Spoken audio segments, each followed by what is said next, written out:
Hello जी। आज के इस वीडियो में हम बात कर लेते हैं और दो कंपनियों के बारे में। और ये दोनों की दोनों कंपनियां रिलेटेड हैं एलईडी लाइटिंग वाले सेगमेंट में से। इनका देख लेते हैं क्वार्टर टू का रिजल्ट किस तरीके का रहा। अब देखो, पहले तो एक चीज समझते हैं कि जितनी भी लाइटिंग कंपनीज है ना, ये प्योर एंड प्योर एक कमोडिटी आइटम बेच रही है। पहले तो समझो कि प्रोडक्ट किस तरीके से काम कर रहा है। जब भी आप आज के दिन ट्यूबलाइट लेने जा रहे हो, आप एलईडी ट्यूबलाइट लेने जा रहे हो, आप कभी भी ब्रांड स्पेसिफिक नहीं होते। आप कभी भी ये नहीं कहते कि यार मेरे को मेरे घर में हैवेल्स का ट्यूबलाइट लगाना है, या मेरे को मेरे घर में बजाज का ट्यूबलाइट लगाना है, या मेरे को मेरे घर में सिस्का का ट्यूबलाइट लगाना है। आप बाजार जाते हो, आप कंपेयर करते हो, आपको चार ट्यूबलाइट के ब्रांड देखने को मिलते हैं, चारों का सिमिलर सा प्राइस रेंज होता है, सिमिलर सा आपको देखने को मिलता है वारंटी पीरियड है। जो सस्ता मिल रहा होता है आप उसको लेके आते हो, घर में लगा देते हो, काम खत्म हो जाता है। तो इससे हमें एक चीज समझ में आती है, यहाँ पर कोई बहुत ज्यादा ब्रांड वैल्यू आपके पास नहीं है। आपके पास यहाँ पर कोई बहुत ज्यादा प्राइसिंग पावर नहीं है। तो आपका जितना पीयर ग्रुप कंपनी जितने पे बेच रही होंगी, आपको मोर और लेस उतने ही प्राइस पे बेचना पड़ेगा। अगर वहां से प्राइस रिडक्शन आएगा तो सारा का सारा मार्केट शेयर दूसरी कंपनियों की तरफ शिफ्ट हो जाएगा, अनलेस एंड अनटिल आप भी अपने प्राइसेस नीचे लेके आओ। तो प्योर एंड प्योर एक कमोडिटाइज्ड मार्केट है। अब देखो, अब ऐसी कंपनियों में क्या होता है, इनके हाथ में कुछ भी नहीं। अगर जैसे अभी हम दो कंपनियों के बारे में बात करने वाले हैं, एक तो डायरेक्ट कंज्यूमर के साथ डील करती है, दूसरा डायरेक्ट बिजनेसेस के साथ डील करती है। अब यहाँ पर दोनों ही कंपनियों के पास प्राइसिंग पावर नहीं है। अगर आप डायरेक्ट कंज्यूमर वाले के बारे में बात करो, वहां पर भी उनको प्राइस रिडक्शन लेना पड़ेगा। अगर ओवरऑल इंडस्ट्री में, ओवरऑल सेक्टर में सारी की सारी कंपनी अगर प्राइस रिडक्शन ले रही है तो। और अगर हम बी टू बी वाले के बारे में बात करें तो वहां पर तो मार्जिन के और भी ज्यादा लाले पड़े रहते हैं। वहां पर तो और भी ज्यादा हालत खराब रहती है। वहां पर भी कंपनी को अपने मार्जिन पे हिट लेना पड़ेगा अगर ओवरऑल एलईडी प्राइसेस नीचे आ गए तो। इस चीज के बारे में हमें ध्यान देके चलना पड़ेगा। अब आ जाते हैं एक एक करके दोनों कंपनी का रिजल्ट देख लेते हैं। पहली कंपनी का नाम है EQ लाइटिंग। EQ लाइटिंग की अगर हम शुरुआत करें मार्केट कैप के साथ, तो 2000 करोड़ रुपीस के आसपास कंपनी का मार्केट कैप है। अब एक ये B2B प्लेयर है, एक बिजनेस टू बिजनेस प्लेयर है। अब इनका समझते हैं बिजनेस मॉडल क्या है। तो ये लोग ये एलईडी लाइटिंग्स बनाते हैं, डिजाइन करते हैं, सारा का सारा काम खुद करते हैं, और ये दूसरी कंपनियों को अपना प्रोडक्ट बेच देते हैं। तो सपोज आज आपके घर में फिलिप्स का लाइट लगा हुआ है या सिस्का का लाइट लगा हुआ है, तो एक बहुत बहुत बड़ा चांस है कि ये जो लाइट है वो बनाया होगा EQ लाइटिंग ने। तो EQ लाइटिंग बना के फिलिप्स को देता है, फिलिप्स अपना ब्रांड का ठप्पा मारता है और आगे चल के आपको बेच देता है। तो जो बैक एंड इंजीनियरिंग का, डिजाइनिंग का, मैन्युफैक्चरिंग का सारा काम है, वो EQ लाइटिंग करने का काम कर रहा है। अब देखो, यहाँ पर भी प्रॉब्लम वही है। अगर रॉ मटेरियल प्राइसेस नीचे हो गए, या रॉ मटेरियल प्राइसेस छोड़ो, हम बात करें कमोडिटी प्राइसेस की, जो एक एलईडी है, एक बिल्कुल बेसिक यूनिट ऑफ कमोडिटी है, एक पूरी की पूरी लाइट के लिए, एक पूरी की पूरी ट्यूबलाइट के लिए, एक पूरे के पूरे सेक्टर के लिए, अगर उसका प्राइसेस नीचे गिर जाता है तो इनको डायरेक्टली सारा का सारा जो भी बेनिफिट है वो कंज्यूमर को पास ऑन करना पड़ता है, वो सामने वाली कंपनी को पास ऑन करना पड़ता है। तो इस वजह से हमें यहाँ पर क्या होते हुए देखने को मिला कि हमारा सिर्फ रेवेन्यू बढ़ा 6% के आसपास से। सिर्फ 6% के आसपास का रेवेन्यू ग्रोथ हमें देखने को मिला। और अगर हम बात करें कंपनी के पार्ट ग्रोथ के बारे में, तो इनका पार्ट तो मतलब बिल्कुल ही बैंड बच गया। 29% के आसपास का हमें यहाँ पर डी ग्रोथ देखने को मिल रहा है।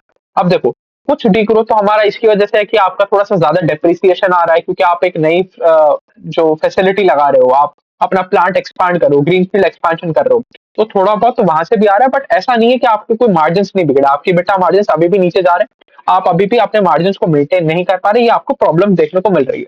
अब इसी को मिटिगेट करने के लिए कंपनी क्या कर रही है, कंपनी अपने प्रोडक्ट पोर्टफोलियो को और डाइवर्सिफाई करने की कोशिश कर रही है। कंपनी अलग अलग नए नए सेगमेंट में घुस रही है। कंपनी घुस रही है कि भाई हम स्मार्ट वेरेबल बनाने लग जाएंगे, मतलब हम स्मार्ट वॉचेस बनाने लग जाएंगे, हम ये जो आपके ईयरफोन्स होते हैं वो बनाने लग जाएंगे, हम स्पीकर बनाने लग जाएंगे। ये सारी चीजें बनाने में उतर रही है। बट इसका कोई अभी कोई सिग्निफिकेंट इम्पैक्ट हमें देखने को नहीं मिल रहा, क्योंकि ओवरऑल ओवरऑल जो भी रेवेन्यू है उसका बहुत छोटा कॉन्ट्रीब्यूशन ये लेके आता है। ये चीज हमने देख ली। अब देखो, पहले तो बात कर लेते हैं, ये कंपनी ने अभी थोड़े टाइम पहले आईपीओ आया, साल डेढ़ साल पहले इनका आईपीओ आया। तो उस टाइम क्या क्लेम्स कर रहे थे, उसका किस तरीके से क्या क्या मतलब क्या करंट सिचुएशन चल रही है। तो कंपनी ने कहा था ये जितना भी हम पैसा उठा रहे हैं, इसमें से जो ओएफएस वाला पार्ट है उसको अगर हम हटा दें, तो हमारे पास बिजनेस के अंदर पैसा आएगा, उससे हम क्या करेंगे, उससे हम कैपेसिटी एक्सपेंशन करेंगे। तो वो तो कंपनी करता हुआ देखने को मिल रहा है। अभी आज इनके पास एक प्लांट है, एक प्लांट में आप ये तीन नए प्लांट बिठा रहे हैं, तीन प्लांट के ऊपर ये लोग इन्वेस्ट कर रहे हैं, एक्सपेंशन कर रहे हैं। तो एक्सपेंशन में तो कोई दिक्कत हमें देखने को नहीं मिल रहा। बट ये है कि आप जिस इंडस्ट्री में ऑपरेट कर रहे हो वो इतनी ज्यादा सीजनल है, या इतनी ज्यादा डिपेंडेंट है upon the raw material prices और the commodity prices of LED, कि आपके हाथ में कोई पावर ही नहीं है, आपके हाथ में कोई प्राइसिंग पावर ही नहीं है। तो इसकी वजह से आपका बिल्कुल ही बैंड बजा हुआ है। तो इस चीज का हमें ध्यान रखना पड़ेगा। अगर हम बात करें ब्लॉक वन के बारे में, तो ब्लॉक वन इनका ऑलरेडी कंप्लीट हो चुका है। जो करीबन करीबन 2000 स्क्वायर फीट के आसपास का इनका प्रोजेक्ट है। उसके अलावा अगर हम बात करें same case with block 2 and block 3 शायद 1000 स्क्वायर फीट के आसपास का प्रोजेक्ट है। बट हाँ, मोर और लेस एक एक अच्छा कैपेसिटी एक्सपेंशन कंपनी कर तो रही है। कंपनी अपनी कैपेसिटी एक्सपेंशन में कहीं रुकावट नहीं लेके आ रही, बट रेवेन्यू वगैरह नहीं बढ़ रहे। रेवेन्यू के टर्म्स में हालत थोड़ी सी ज्यादा खराब हमें देखने को मिल रही है।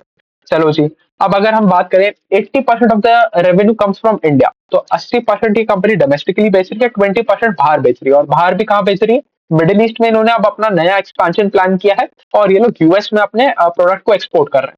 अब वहां पर क्या कर रहे हैं? वहां पर भी वही व्हाइट लेवल वाला काम कर रहे हैं कि भाई सारा का सारा इंजीनियरिंग, डिजाइनिंग, R&D का काम हमारा, आप हमारे से प्रोडक्ट लो, अपनी ब्रांड का ठप्पा लगाओ और बेच दो। जो यहाँ पर फिलिप्स के साथ कर रहे हैं वो वहां पर दूसरी कंपनीज के साथ कर रहे हैं। और वहां पर इनका थोड़ा सा प्रोडक्ट सेगमेंट भी ज्यादा बड़ा है कि भाई ये सोलर पैनल भी बना के बेच रहे हैं, ये थोड़ा सा जो आरवी लाइट्स होती है वो भी बना के बेच रहे हैं। आरवी लाइट्स क्या होती है? जो बड़े बड़े आपने ट्रक्स देखे होंगे जिसके अंदर लोग बाग पूरा अपना घर बना के चलते हैं, तो वो दैट आर आरवी व्हीकल्स। तो उनके लिए जो लाइटिंग का काम होता है, उनके लिए जो इलेक्ट्रिक सप्लाईज वाला काम होता है, वो सारा भी कंपनी करने की कोशिश कर रही है। तो डाइवर्सिफाइड प्रोडक्ट सेगमेंट तो जरूर है, बट जितना भी आपका प्रोडक्ट सेगमेंट डाइवर्सिफाइड हो, कितना भी आपका बड़ा प्रोडक्ट बेस हो, हमें तो मतलब है ग्रोथ से। और ग्रोथ यहाँ पर हमें आता हुआ देखने को मिल नहीं रहा। यहाँ पर आप 6% के आसपास अपने रेवेन्यू को बढ़ा रहे हो और आपका जो मार्जिन है वो तो नीचे ही जाते जा रहे हैं। आपका पार्ट में तो हमें डिग्रोथ ही देखने को मिल रहा है। और ये क्यों हो रहा है? क्योंकि जो एलईडी का प्राइस है वो आपके हाथ में नहीं है, वही सारी की सारी हमें प्रॉब्लम्स देखने को मिल रही है। अब देखो, अगर इनके 3 मेन सेगमेंट के बारे में बात करें, तो एक तो है इनका होम डेकोरेटिव होम लाइटिंग वाला सेगमेंट, चाहे वो इंडोर हो चाहे वो आउटडोर हो। फिर दूसरा है इनका प्रोडक्ट डिस्प्ले लाइटिंग वाला सेगमेंट। और स्पेसिफिकली वो हम बात करें रेफ्रिजरेटर की, तो जो रेफ्रिजरेटर की अंदर जो लाइट जलती है वो स्पेसिफिकली कंपनी बनाने का काम करती है। और उसमें इनकी नियर मोनोपोली है, मतलब 80-90% ऑफ द रेफ्रिजरेटर में आपको इन्हीं का लाइट लगा हुआ देखने को मिलेगा। और उसके बाद इनके पास अदर सोल्यूशन है, जो हमने बात करी, जो बाहर फॉरेन मार्केट्स में ये लोग एक्सपोर्ट वगैरह भी करते हैं कि भाई आपकी आरबी के लाइट्स हो गए, सोलर पैनल हो गए, इन्वर्टर बैटरी हो गई, इलेक्ट्रिकल इक्विपमेंट्स हो गए, इलेक्ट्रिकल अप्लायंसेस हो गए, या जो भी और इलेक्ट्रिकल नीड्स हो गए, उन सारी चीजों को कैटर करने का ये लोग काम करते हैं। बट हाल फिलहाल कहानी यही है, आप कितना भी कुछ भी करो, हाल फिलहाल ग्रोथ आ नहीं रहा। और जब तक ग्रोथ नहीं आएगा आपको कोई रिवॉर्ड नहीं करेगा। बिना ग्रोथ वाली कंपनी को कभी भी मार्केट रिवॉर्ड नहीं करता। अच्छा, अब आ जाते हैं हमारी दूसरी कंपनी के ऊपर। दूसरी कंपनी का नाम है फोकस लाइटिंग। अब देखो, चलो पहले भी इनके भी मार्केट कैप के साथ शुरुआत करते हैं। तो 826 करोड़ रुपीस के आसपास कंपनी का मार्केट कैप है। अब देखो, ये इन्होंने आके बहुत बड़े बड़े दावे किए थे। ये कहते थे कि भाई हम अपने रेवेन्यू को 50% के आसपास से बढ़ा लेंगे, 60% के आसपास से बढ़ा लेंगे। उसके साथ ये लोग ये भी कहा करते थे कि भाई हाँ, ये तो हम भी मानते हैं कि भाई हमारा ऐसा ऐसा सेक्युलर ग्रोथ वाला कंपनी नहीं है। हम आपको हर क्वार्टर में रिजल्ट लाके नहीं दे सकते, बट आप हमेशा देखोगे कि हम आपको ऐसा दिखाएंगे कि भाई 3 क्वार्टर रिजल्ट नहीं आया, चौथे क्वार्टर में एक बहुत बड़ा डील हमने स्ट्राइक किया, तो उसकी वजह से बहुत तगड़ा बूस्ट हमें रिजल्ट में देखने को मिल गया। आपको ओवरऑल वाई लेवल पे ग्रोथ मिल गई। तो FY24 ओवर 25 में ग्रोथ मिल गई, FY23 ओवर 24 में ग्रोथ मिल गई। तो आपको पूरे पूरे साल दर साल पे आपको ग्रोथ देखने को मिलती रहेगी। और क्वार्टर ऑन क्वार्टर बेसिस पे आप हमें ट्रैक मत करो, ये कंपनी का मैनेजमेंट का कहना था। और ये भी कहना था कि हम बहुत अच्छी पेस पे ग्रो करेंगे, हम 50-60% के आसपास पे ग्रो करेंगे। तो कंपनी 2-3-4 क्वार्टर तो ग्रो किया, बट उसके बाद इनका जो रेवेन्यूज है वो टॉप लाइन है वो स्टैग्नेंट हो गया। अब आप जाके देखोगे, ये कंपनी का जो टॉप लाइन है वो उन्हीं 5 करोड़ रुपए ऊपर नीचे, 5 करोड़ रुपए ऊपर नीचे पे आके अटक गया है, ग्रो ही नहीं कर रहा है। उसके बाद ये कंपनी कुछ टाइम पहले बहुत ज्यादा उम्मीदें जताया करती थी कि भाई अगर अभी हम रेलवे के जो है अप्रूव्ड वेंडर नहीं है, अगर हम रेलवे के अप्रूव्ड वेंडर बन जाएंगे तो हमें एक बहुत बड़ा ऑर्डर मिलने की उम्मीद है। और वहां से हमारे जो रेवेन्यूज है वो 2x 3x 4x तक हो सकते हैं। तो वहां पर कंपनी बहुत ज्यादा उम्मीद जताया करती थी। अब ये थोड़ा सा रेलवे का कॉन्ट्रैक्ट भी समझ लेते हैं। तो रेलवे में क्या है? रेलवे में आप आज अगर आप सपोज रेलवे को आज लाइट की जरूरत है, सपोज आपको ट्यूबलाइट की जरूरत है रेलवे को, तो रेलवे जो कॉन्ट्रैक्ट निकालता है उसमें से अभी आप डे वन पे सिर्फ 20% के लिए बिडिंग कर सकते हो। अगर आपको रिमेनिंग 80% के लिए भी बिडिंग करनी है तो आपको एक अप्रूव्ड वेंडर बनना पड़ता है। तो ये कंपनी बहुत लंबे समय तक इस प्रोसेस में थी कि हम अप्रूव्ड वेंडर बन जाए। आप इनकी 2 क्वार्टर पहले की कॉन कॉल उठा के देखोगे तो हर कॉन कॉल में यही कहानी थी, एनालिस्ट ये पूछते हैं कि सर आप कब बनोगे, कब बनोगे, कब बनोगे। तो वही कहानी चल रही थी और ये लोगों को अपने रेलवे वाले कॉन्ट्रैक्ट से बहुत ज्यादा उम्मीदें भी थी। बट इन्होंने लास्ट क्वार्टर में डिक्लेयर किया कि भाई हम अब अप्रूव वेंडर बन गए, और कोई चर्चा ही नहीं कर रहा मैनेजमेंट में उस बारे में। तो अब आप ये 80% ऑफ द ऑर्डर के लिए बिड भी किया जा सकता है, बट उसके बाद भी ये उस वाले सेगमेंट पे ही बुलिश नहीं है। तो जो आप अपने 2 साल पहले थ्योरी बना के चल रहे थे कि भाई हमारे रेवेन्यू को 2 से 3 गुना कर देगा, सिर्फ हमारा रेलवे वाला सेगमेंट ही, वो तो आज बिल्कुल ही ठप पड़ा है। मतलब वो ओवरऑल रेवेन्यू में 1% के आसपास का भी कंट्रीब्यूशन नहीं लेके आ पा रहा। और अब ये तो हालत तब है जब आप एक अप्रूव्ड वेंडर बन चुके हो। तो जो आप दो मतलब आज से 1 साल पहले या 1.5 साल पहले आपने थ्योरी बेचना हमें चालू किया था, वो आज आपकी थ्योरी बिल्कुल ही उल्टी पड़ चुकी है और आप उस थ्योरी पे विश्वास करने के लिए खुद भी राजी नहीं हो। जब मैनेजमेंट से पूछो कि भाई रेलवे का क्या हाल है, तो कुछ कुछ क्लियर कट मैनेजमेंट जवाब ही नहीं देता। आप उसके बाद जब मैनेजमेंट पहले बोला करता था कि भाई हम बहुत तगड़ा ग्रोथ करेंगे, बहुत अच्छे नंबर पोस्ट करेंगे, अब मैनेजमेंट कह रहा है कि भाई हम एक ऐसी कंपनी बनना चाहते हैं जो सस्टेनेबली ग्रो करे, जो जो अपने मार्जिन को मेंटेन करते हुए ग्रो करने की कोशिश करे, जो इस तरीके से ग्रो करे कि हमारा प्रॉफिटेबिलिटी पे बहुत ज्यादा फर्क ना पड़े। अब ये जब टोन शिफ्ट होता है ना मैनेजमेंट का, ये सिर्फ बहाने मारने वाली चीजें होती हैं। इसका सीधा सीधा ये मतलब है कि आप ग्रोथ ला नहीं पा रहे, इसलिए आज आप ये कह रहे हो कि भाई हम अपनी प्रॉफिटेबिलिटी को मेंटेन करके चलना चाह रहे हैं, हम अपने मार्जिन को मेंटेन करके चलना चाह रहे हैं, हम ग्रोथ हम मार्केट शेयर कैप्चर या ग्रोथ हम हमारी प्रॉफिटेबिलिटी की कॉस्ट के ऊपर नहीं लाना चाह रहे। ये सिर्फ बहाने मारने वाली चीजें होती हैं। जब आपको पता चल जाए यार अब शेयर होल्डर कुछ ना कुछ पूछ रहा है, तो उसको कुछ ना कुछ तो जवाब देना है, तो ये वो जवाब देने वाली चीजें होती हैं। अगर हम इनका रिजल्ट देखें, बहुत ही बेकार रिजल्ट, बहुत बेकार रिजल्ट। कंपनी ने अपने रेवेन्यू को डिग्रू किया बाय 20% ओवर वाईओवाई लेवल, और अगर हम पार्ट के बारे में बात करें तो पार्ट तो 50% हो गया, 49% के आसपास का डिग्रोथ हमें देखने को मिला।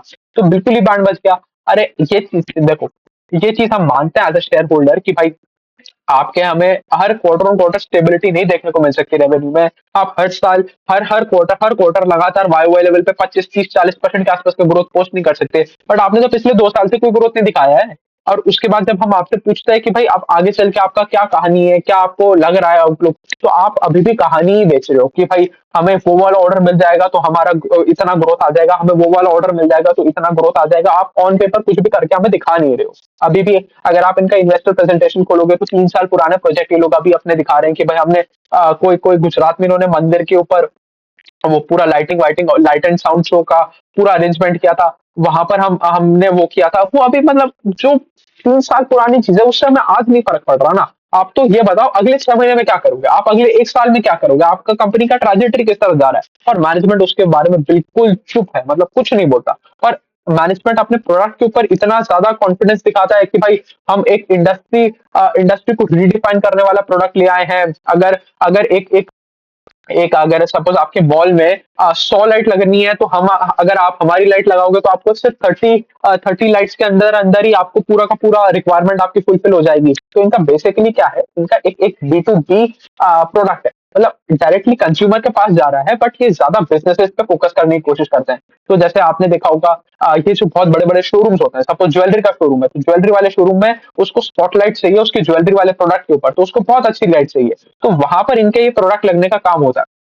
तो कंपनी कहती है कि हमारा एक बहुत अच्छी टेक्नोलॉजी है हमारे पास, और हमारे पास हम इनोवेशन कर रहे हैं इन टर्म्स ऑफ लेंस। तो जो पीछे एलईडी लाइट जल रही है, एलईडी लाइट के ऊपर ही अपना प्रोप्राइटरी लेंस लगा रहे हैं, जिस लेंस की वजह से जो लाइट है वो बहुत अच्छा दिख रहा है, कपड़ा बहुत अच्छा दिख रहा है, ज्वेलरी बहुत अच्छी दिख रही है, शोरूम बहुत अच्छा दिख रहा है। इसकी वजह से हम आपका कॉस्ट भी रिड्यूस कर सकते हैं कि भाई अगर आप कोई नॉर्मल लाइट लगाओगे तो आपको 100-200 लाइट लगानी पड़ेगी, हमारी वाली 50-60 में ही काम कर देगी वो वाला। तो इस तरीके से हम भी हम कॉस्ट रिड्यूस करेंगे और हम आपको वारंटी भी ज्यादा देंगे। तो ये इनका मेन यूएसपी था, मेन सेलिंग पॉइंट था कि भाई बाकी कंपनी आपको 3 साल का वारंटी देगी, हम आपको 7 साल या 10 साल का वारंटी दे देंगे। अब ये सारे के सारे पॉइंट्स गायब होते जा रहे हैं। कंपनी कह रहा है कि भाई बहुत सारे प्रोजेक्ट हमारे हाथ से निकल गए और हमारे कॉम्पिटेटिव ब्रांड ने भी एकदम एकदम बराबरी का प्रोडक्ट निकाल के दे दिया। तो जैसे अगर आप इनका कॉन कॉल सुनोगे तो मैनेजमेंट यही कह रहा है कि भाई ऑलमोस्ट हमारे जैसा ही प्रोडक्ट, मतलब अब कोई मैनेजमेंट ये तो अपने मुंह से एक्सेप्ट करेगा नहीं ना कि भाई हमारे से अच्छा प्रोडक्ट या हमारे जितना ही प्रोडक्ट कंपनी दूसरी कंपनी ने डिलीवर कर दिया। बट हाँ, मैनेजमेंट ये जरूर कह रहा है कि भाई हमारे लेवल के आसपास का ही प्रोडक्ट उन्होंने डिलीवर किया और वो ऑर्डर उनके पास चला गया, तो आप ऑर्डर लूज कर रहे हो। उसके बाद आपने जो कहानी करी थी कि भाई 7 साल 10 साल की वारंटी दोगे आप, वो भी चीजें गायब हो रही हैं, आप भी वो 3 साल की वारंटी के ऊपर आ गए हो। तो ये कंपनी आई मार्केट में इस पर्सपेक्टिव से थी कि हम एक आर्बिट्राज प्ले करेंगे कि भाई जो चाइनीज ब्रांड्स है इंडिया में वो आपको 1 साल की वारंटी देते हैं आपकी एलईडी लाइट के ऊपर, जो जर्मन ब्रांड्स है वो बहुत ज्यादा महंगे हैं और वो भी आपको 3 साल की वारंटी देते हैं। तो हम आपको जर्मन टेक्नोलॉजी लाके देंगे with a slight premium towards Chinese brand. तो चाइनीज ब्रांड अगर 100 रुपए में बिक रहा है, जर्मन वाला 1000 रुपए में बेच रहा है, तो ये 300 रुपए के आसपास अपने आप को केटर करने की कोशिश कर रहे थे, जिसमें ये जर्मन टेक्नोलॉजी देना चाह रहे थे और ज्यादा वारंटी देना चाह रहे थे कस्टमर को। बट दोनों ही चीजों में ये लोग फेल होते हुए हमें देखने को मिल रहा है। अब आ जाते हैं इनका सेगमेंटेशन के बारे में बात कर लेते हैं। अच्छा चलो, उससे पहले इनके इनके ब्रांड के नाम भी सुन लेते हैं। अगर इनके ब्रांड के नाम के बारे में बात करें तो इनका एक तो है प्लस लाइट टेक के आसपास नाम का ब्रांड है, और एक L and B lumen and beyond के नाम का इनका ये दो ब्रांड है। तो जो हमने पिछला वाला कंपनी देखा था इक्यो लाइटिंग का खुद का कोई ब्रांड नहीं है। आपको इक्यो लाइटिंग के नाम से बाजार में लाइट नहीं देखने को मिलेगी, इनके नाम से आपको बाजार में लाइट देखने को मिलेगी। तो अब एक चीज और समझ में आ रही है कि भाई चाहे आप बी टू सी हो चाहे बी टू बी हो, अगर आप लाइटिंग इंडस्ट्री में हो तो आज आपके लिए दिन खराब चल रहा है, आपके लिए समय खराब चल रहा है, आप अच्छा परफॉर्म नहीं कर पाओगे। चलो ये चीज हमने समझ ली। अब देखो, अब आ जाते हैं, बात कर लेते हैं कंपनी के रेवेन्यूज के बारे में, रेवेन्यू सेगमेंटेशन के बारे में। तो 88% of the revenue comes from the retail lighting वाला सेगमेंट, 11% आता है होम वाले सेगमेंट में से, और रिमेनिंग 1% आता है हमारा इंफ्रास्ट्रक्चर एंड रेलवे वाले सेगमेंट में से, जिसको ये जिसकी बदौलत ये अपने रेवेन्यूज को 3x 4x करने की कोशिश कर रहे थे। तो सारी चीजें मट्टी में मिल गई है, मतलब सब गायब हो चुका है यहाँ से।